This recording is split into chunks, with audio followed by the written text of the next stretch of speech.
נשימה נקראת גם נשימה בודהיסטית.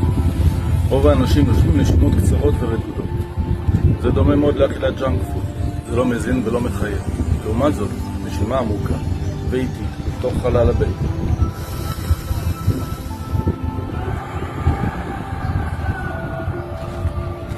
אוויר נכנס, הבטן מתמלאת.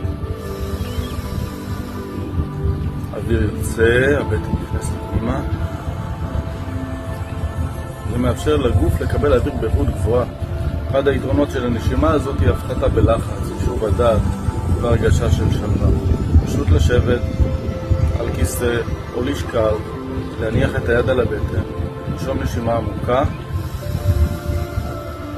להרגיש שהבטן מתרחבת, להוציא אוויר לאט לאט, להרגיש איך הבטן נכנסת. אז למה אתם מחכים? לכו לנשום.